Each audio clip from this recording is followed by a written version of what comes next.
Hello everybody, welcome back to my channel Judiciary Possible. My name is Ayushi Dubey and today we are going to study part 2 of Civil Procedure Code. Till now for the SEBI examination we have done part 1 of Civil Procedure Code and preamble for the Constitution of India. Today we are going to do the part 2 of Civil Procedure Code and then the rest of the video as follows. With respect to the main examination, I have covered the res judicata, res sub judice, civil nature, the decree part, the definition part, and the coming video will be about foreign judgment. Okay, so let's begin with the video, which is part 2 of Civil Procedure Code. Okay, the part 2 begins from section 36 to 74. Okay, section 36 is application to order, that which means it is execution part. So the application will be for the execution of both decree and order. Okay, then we come to section 37, which is the definition of court which pass the decree.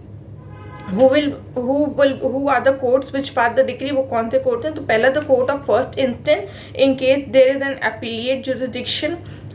Secondly, if there is no appellate jurisdiction or the court does not have jurisdiction, then the court of first instance where the suit was instituted. Okay, then we come to section 38. Section 38 says court by which decree may be executed. From which court the decree will be executed?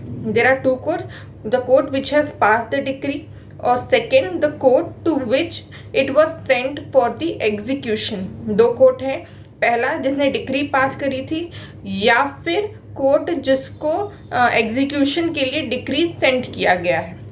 Section 39 is an important section which is transfer of decrease. उसमें 4 clause हैं, ABCD. वो चारों clause बहुत important हैं, तो मैं वो read कर देती हूँ. वो इंपॉर्टेंट क्या है क्योंकि वो प्रीलिम्स में पूछ सकते हैं. जनरली तो सेक्शन ट्रांसफर ऑफ डिक्री कौन से सेक्शन में ये आता है, but as the standard are increasing day by day, तो ये सवाल आ सकता है ट्रांसफर ऑफ डिक्री के अंडर में. ठीक है, तो for execution to another court, पहला पॉइंट है जो A पॉइंट है, decree is passed to person who actually and voluntary reside or carry on business or personally works for gain within local limit of other jurisdiction. अच्छा, transfer of decree का मतलब है कि जिस jurisdiction के court में ये डिक्री पास हुई है उस कोर्ट में वो एग्जीक्यूट नहीं हो सकता है. उस डिक्री के एग्जीक्यूशन के लिए हमें दूसरे जुरिडिक्शन के कोर्ट में जाना पड़ेगा. तो हम क्या करते हैं, वो डिक्री जो होता है अपने कोर्ट से उस दूसरे कोर्ट में हम ट्रांसफ़र करते हैं. ठीक है, तो कहाँ पे ट्रांसफ़र कर सकते हैं? जहाँ पे डिफेंडेंट वॉलेंटरीली डिसाइड करता है, या उसका बिजनेस चल रहा होता है, या वो पर्सनली वहाँ पे किसी गेन के लिए काम कर रहा होता है. पॉइंट B है, court where the property is within local limit of such other jurisdiction. अगर वो प्रॉपर्टी उस दूसरे लोकल लिमिट ऑफ जुरिडिक्शन में है तब, या फिर जो डिक्री है it direct to sale or deliver immovable property situated outside the local limit of jurisdiction. दूसरे जुरिडिक्शन में जो प्रॉपर्टी है उसके सेल और डिलीवरी की बात हो रही है, तो डिक्री जो है ट्रांसफ़र करी जाती है. या कोई और रीज़न है पर उसको हम राइटिंग में रिकॉर्ड करेंगे, उस रीज़न को राइटिंग में रिकॉर्ड करेंगे कि what is the reason for the transfer of decree. Okay, then we come to section 42. Section बीच का section 40, 41 is not important, you don't need to read it also. We come to section 42. Section 42 talk about power of court in executing transferred decree. क्या power होती है जो उन court की जहाँ पे ट्रांसफ़र होकर डिक्री जाती है, सेम कोर्ट सेम पावर होती है एज इफ कि उसी ने डिक्री पास करी हो, सेम पावर होती है. Okay, then we come to section number 46. 46 talks about precept. Now what is percept? Percept is mostly a temporary transfer of property. कि मान लो हमें उस प्रॉपर्टी पे कुछ करना है या उस प्रॉपर्टी डिस्प्यूट में है, तो क्या करते हैं कि जजमेंट डेटर की जो प्रॉपर्टी है, तो हम क्या करते हैं उसको टेम्प्रेरी जो है अटैच कर लेते हैं प्रॉपर्टी को, कि उसको कहीं वो बेच ना दे या उसको कुछ बर्बाद ना कर दे, डिस्ट्रॉय ना कर दे, वेस्ट ना कर दे. तो इसलिए हम टेम्प्रेरीली उस प्रॉपर्टी को अटैच कर देते हैं. और इसमें एक इम्पॉर्टेंट क्लॉज और है कि टेम्प्रेरी अटैचमेंट 2 months के लिए ही होता है केवल, it is only for 2 months। और अगर टाइम एक्सटेंड करना होगा तो वो कोर्ट डिसाइड करेगी, वो कोर्ट की डिस्क्रिशनरी पावर होगी। तो precept is given under section 20, is given under section 46, it is temporary attachment which is for 2 months। बस इतना ही जानना है। Then we come to section 47, question to be determined by court in executing decree. जिस court के पास जाता है डिक्री एग्जीक्यूट करने के लिए, वो 3 क्वेश्चन पे डिसाइड कर सकते हैं और उन क्वेश्चंस के लिए हमें सेपरेट सूट नहीं फाइल करना होता है। वो क्या होता है, उसके एग्जीक्यूशन के, उसके डिस्चार्ज के या उसकी सेटिस्फैक्शन में अगर कोई क्वेश्चन रेज होता है तो जिस कोर्ट में ट्रांसफ़र होता है डिक्री, वो इन सवालों पे जवाब दे सकता है। वो डिसाइड कर सकता है इन मैटर्स पे with respect to execution, with respect to discharge and with respect to satisfaction, and for that you don't need to file a separate suit. Okay, अब सेक्शन 49 में आता है, उसमें केवल ट्रांसफरी, बस इतना जानना है। अंदर का section if you want to read you can read, it's not important, it's just that remember the section number, that section 49 states about transferee. Then we come to section 50. Section 50 again talks about legal representative. इसको हमें read करना है with respect to section 2 clause 11 and section 52. 2 clause 11 में legal representatives की definition दी गई है। Section number 50 में किस चीज़ के बारे में बात करी कि judgment debtor dies before decree is fully satisfied. Judgment debtor decree के एग्जीक्यूशन या सेटिस्फैक्शन के पहले ही अगर मर जाता है तो उसके लीगल रिप्रेजेंटेटिव्स को हम पार्टी बना लेते हैं एग्जीक्यूशन के लिए, मगर वो केवल जो जजमेंट डेटर की प्रॉपर्टी होती है कि उस एक्सटेंट तक ही लायबल होते हैं, वो पर्सनली लायबल नहीं होते हैं। ये चीज़ दिया गया है सेक्शन 50 में। अब इसके साथ साथ हम सेक्शन 52 भी साथ में ही पढ़ लेंगे, which state that enforcement of decree against legal representative. बस हमें इसमें सेक्शन क्या बोल रहा है बस उतना जानना है, अंदर की डिटेल्स नहीं जाननी है। तो section 52 state that enforcement of decree against legal representative, इसमें हम बोलते हैं लीगल रिप्रेजेंटेटिव को लाएंगे, उसके अगेंस्ट इन्फोर्स कराने के लिए हम जाएंगे सेक्शन 52 में। ठीक है, section 51 is an important section which state about power of court to enforce execution. जो एग्जीक्यूशन के लिए डिक्री ट्रांसफ़र होती है या जिस कोर्ट में एग्जीक्यूशन होना रहता है, वो क्या पावर होती है उन कोर्ट के पास एग्जीक्यूशन के लिए। तो पहली होती है कि हम उस प्रॉपर्टी को डिलीवर कर सकते हैं, there is a delivery of property, B there is attachment and sale और sale without attachment, then there is then there is arrest and detention in prison, then there is appointment of receiver and then any other relief।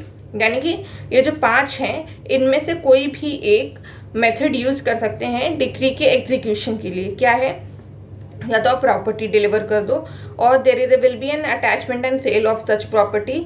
अगर वो कुछ नहीं हो रहा है तो हम उसका जो पार्टी होती है, जो जजमेंट डेटर होता है, हम उसको अरेस्ट कर सकते हैं और डिटेन कर सकते हैं। देन हम रिसीवर अपॉइंट कर सकते हैं। रिसीवर का ऑर्डर कौन से ऑर्डर में दिया गया है, which taught about receiver, please do let me know in the comment section, I want to know whether you know और नॉट।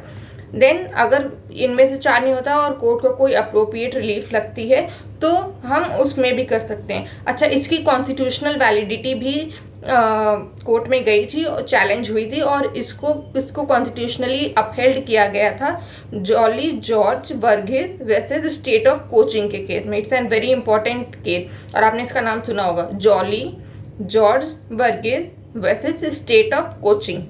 ठीक है, then we come straight away to section 54। उसके पर का सेक्शन नहीं इंपॉर्टेंट है, आपको पढ़ने की जरूरत भी नहीं है। Section 54 state about partition. Property की अगर पार्टीशन होती है या सेपरेशन होता है शेयर का, तो वो कौन करता है, बस हमें इतना जानना है कौन करता है। पार्टीशन कलेक्टर करता है। सेक्शन 54 में पार्टीशन के बारे में दिया और पार्टीशन कौन करता है, पार्टीशन कलेक्टर करता है। Then we come to arrest and detention. It is important section. It's a long section. You have to read it. एक बार रीडिंग करने की जरूरत है, एकदम डिटेल्स में जाने की जरूरत नहीं है, just read one. Section 55 state about arrest and detention. Then section 56 is also a very important section which state that अगर कोई मनी डिक्री के एग्जीक्यूशन की बात होती है तो उसमें हम विमेन को अरेस्ट नहीं कर सकते हैं। There is a prevention and there is a prohibition of arrest और detention of women in execution of money decree. ये एक्सेप्शन सेक्शन है। ठीक है, Then we come to subsistence allowance, section 57. Section 57 state about subsistence allowance. ये कौन decide करता है? ये स्टेट गवर्नमेंट डिसाइड करता है, ठीक है. Then section 58 detention and release. इसमें दो इम्पॉर्टेंट पॉइंट है. पहला है कि अगर अमाउंट 5000 से ज़्यादा है तो 3 मंथ्स के लिए हम उनको डिटेन करते हैं. If amount is between 2000 to 5000 तो हम उनको 6 हफ्ते 6 वीक्स के लिए हम उनको डिटेन करते हैं. और अगर हम एक बार डिटेन कर लेते हैं और उनको रिलीज़ करते हैं हम, तो फिर उनको री डिटेन या री arrest same cause of action के लिए नहीं कर सकते हैं. हमें सेकेंड पार्ट आप ना भी जानो तो चलेगा, पर ये जो डेट्स हैं वो इम्पॉर्टेंट है कि अगर 5000 से ऊपर का वो है तो हम उनको 3 मंथ के लिए क्या बोल रहे डिटेन करेंगे. If the amount is between 2000 to 5000 then हम उनको 6 वीक्स के लिए अरेस्ट करेंगे या डिटेन करेंगे, whatever you say. Then 59 is again an exception section. जैसे हमने 56 में पढ़ा था विमेन के बारे में, इसमें रिलीज़ कर देते हैं जजमेंट डेटर को जो डिटेन किया गया है. 58 में जैसे हमने बताया डिटेन किया गया है उसको हम रिलीज़ कर देते हैं अगर उनको कोई कंटेजियस प्रॉब्लम है या फिर सीरियस इलनेस है. कंटेजियस इशू है, इलनेस है या सीरियस इलनेस है तो हम उनको रिलीज़ कर देते हैं. किसको? जजमेंट डेटर को. कौन से सेक्शन में? 59 में. Then section 60 is a very very important section. इसमें जो लिस्ट दी गई है कि property which is liable to attach and property which is not liable to be attached, ये पूरी list you have to read several times, क्योंकि direct questions आते हैं इसमें से. डायरेक्ट पूछा जाता है कि कौन सी प्रॉपर्टी को अटैच की जा सकती है या कौन सी प्रॉपर्टी को अटैच नहीं की जा सकती. Section 60 it is an important section and you have to read it. वो लिस्ट दी गई है बेयर एक्ट में, वो लिस्ट को आपको पढ़ना होगा, ठीक है. Then we come to section 64. Section 64 talks about the private alienation of property after attachment is void. इसमें वॉइड वर्ड याद रखना है कि प्राइवेट एलियनेशन अगर हम अटैचमेंट के बाद करते हैं तो वो वॉइड होती है. सेबी के लिए I don't think this section is that important, but DJS में इससे क्वेश्चन प्रीलिम्स में पूछ लेते हैं. तो if you are preparing for DJS Delhi judiciary then you have to read this section, और otherwise you could avoid this section. It's not that important for other examination.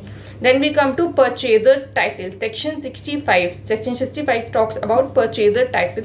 इसमें important क्या है कि कौन से डेट से टाइटल मिल जाता है.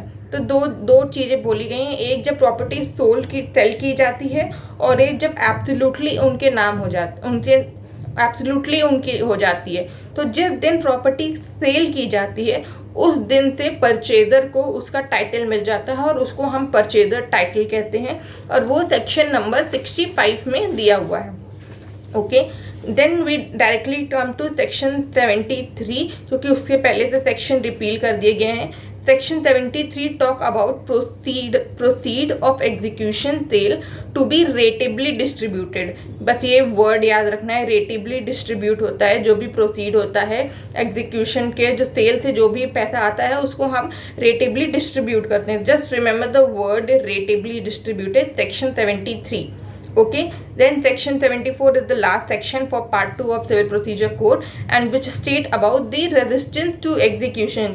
अगर जो डिक्री होल्डर होता है वो रेजिस्ट करता है या उनको रोकता है या ऑब्जेक्ट करता है ऑफिसर को, कोर्ट ऑफिसर को या कोर्ट को एग्जीक्यूट करने की डिक्री के लिए, तो उसको 30 डेज की सिविल प्रिजन हो सकती है.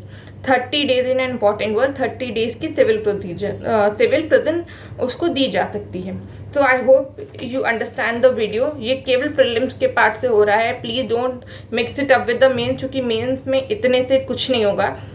आप इतने में कितना लिख दोगे, जो जानकारी अभी मैं दे रही हूँ आपको. सो for SEBI examination this much information is sufficient. If you have any doubt with respect to part 1 and part 2 with respect to SEBI prelims examination, please comment down if you have any question, and do like my video, please share it with your friends and subscribe to my channel Judiciary Possible, because we will make it possible. Now the next video with respect to SEBI will be the part 3 of civil procedure code. I will try to finish this subject within this week or within next week. इस हफ्ते में या अगले हफ्ते में सेबी का civil procedure का जो पार्ट है वो ख़त्म कर लेंगे. Then we will concentrate on constitution, arbitration and Indian partnership act. I hope you like my video and please do subscribe. It will be a great help if you subscribe to the channel. Thank you so much.